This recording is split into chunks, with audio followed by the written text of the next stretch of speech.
તો આજે આપણે બનાવીશું ગુજરાતી થાળી.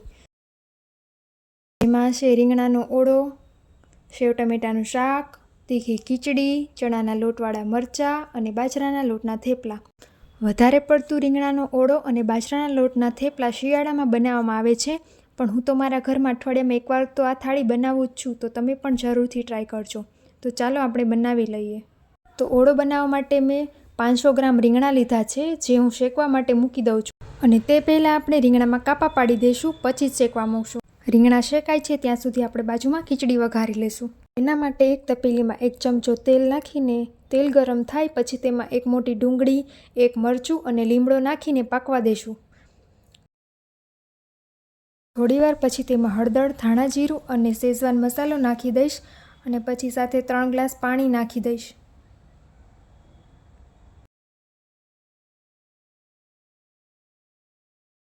અને સ્વાદ અનુસાર નમક નાખી દઈશ અને રીંગણાની સાથે સાથે ફેરવતા પણ જાશું. તો પાણી ગરમ થઈ ગયું છે એટલે મેં જે 2 કપ ખીચડી ધોઈને રાખી હતી તે હું ઉમેરી દઈશ અને ગેસ ધીમો કરીને ખીચડીને થવા દઈશ.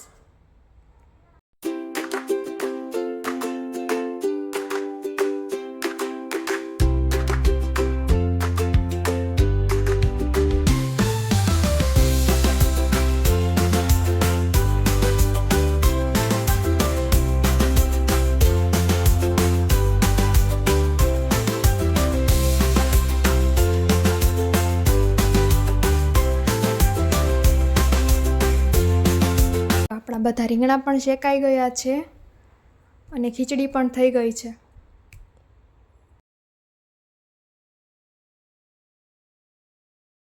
હવે આપણે ચણાના લોટવાળા મરચાં બનાવી લઈશું. તેના માટે એક પેનમાં 1 ચમચી તેલ નાખશું, તેમાં થોડીક રાઈ નાખીને મરચાં નાખી દઈશું અને ઢાંકી દઈશું.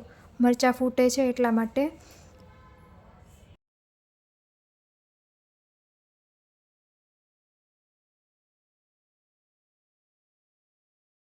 થોડીવાર પછી મરચાંમાં અડધી ચમચી હળદર અને સ્વાદ અનુસાર નમક નાખી લઈશું અને ત્યારબાદ તેમાં 3 ચમચી જેટલો ચણાનો લોટ નાખીને ફેરવતા રહીશું. 2-4 મિનિટ થવા દેશું એટલે ચણાનો લોટ બરાબર થઈ જશે.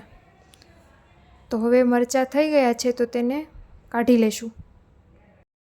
તો હવે આપણે સેવ ટમેટાનું શાક બનાવી લઈશું. તેના માટે 2 ચમચા તેલ નાખી લઈશું. મારા ઘરમાં બધા ઓછા તેલવાળું ખાય છે માટે હું શાકમાં તેલ ઓછું નાખું છું. તો હવે તેલ ગરમ થઈ ગયું છે તો એમાં રાઈ નાખી દઈશું, અડધી ચમચી હિંગ અને મીડિયમ સાઇઝના 4 ટમેટા અને 1 મરચું સમારીને નાખી દઈશું. ત્યારબાદ 2 ચમચી લાલ મરચું પાવડર, 2 ધાણા જીરું પાવડર, ચપટી હળદર અને સ્વાદ અનુસાર નમક નાખી લઈશું અને બરાબર હલાવી લેશું.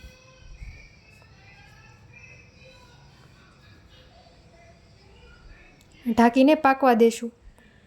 5 મિનિટ પછી અડધા ગ્લાસ જેટલું પાણી નાખીને 2 મિનિટ થવા દેશું.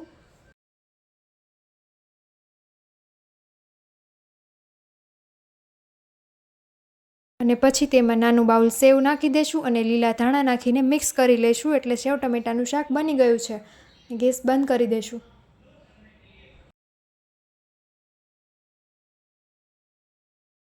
તો હવે આપણે રીંગણાનો ઓળો બનાવી લઈશું. તેના માટે મેં શેકેલા રીંગણાને મેશ કરી લીધા છે.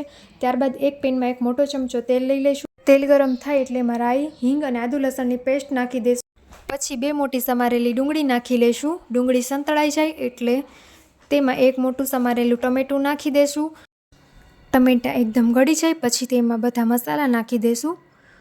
અડધી ચમચી હળદર, 2 ચમચી લાલ મરચું પાવડર, 2 ચમચી ધાણા જીરું પાવડર અને સ્વાદ અનુસાર નમક નાખીને થોડુંક પાણી નાખીને મસાલાને પાકવા દેશું.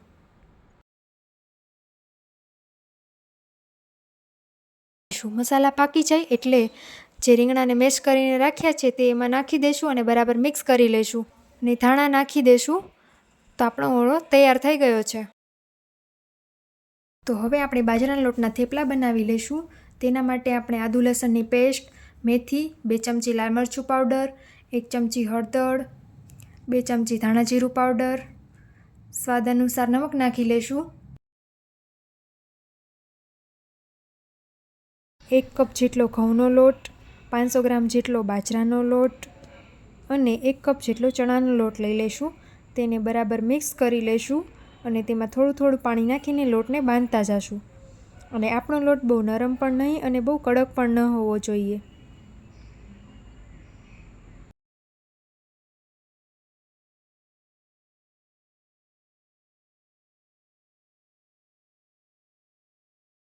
તો હવે આપણો લોટ બંધાઈ ગયો છે, તો આપણે થેપલા બનાવી લઈશું.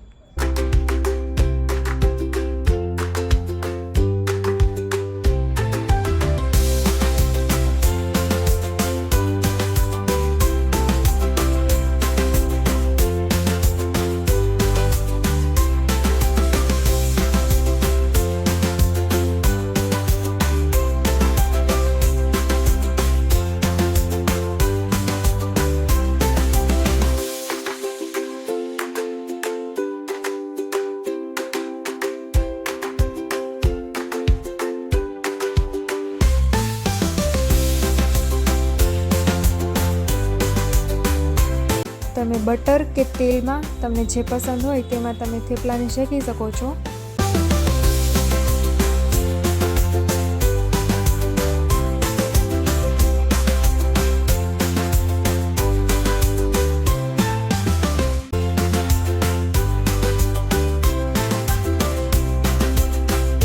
હવે આપણી ગુજરાતી થાળી તૈયાર થઈ ગઈ છે. આવી જ રેસીપી જોવા માટે લાઇક, શેર અને સબસ્ક્રાઈબ કરો વિથ સાક્ષી પરમાર.